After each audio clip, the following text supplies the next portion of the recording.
1871 সাল।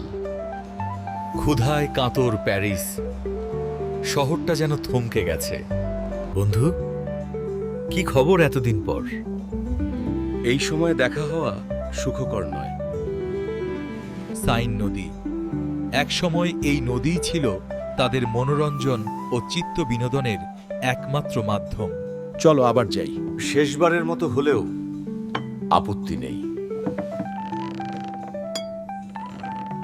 চারিদিকে নীরব, শুনশান।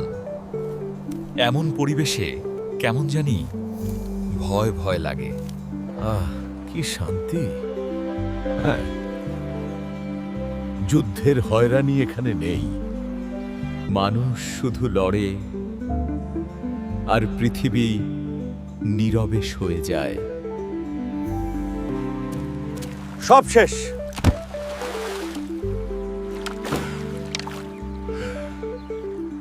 বিদায় বন্ধু, বিদায়। যুদ্ধ চলতে থাকে, শুধু মানুষগুলো জায়গা খালি করে।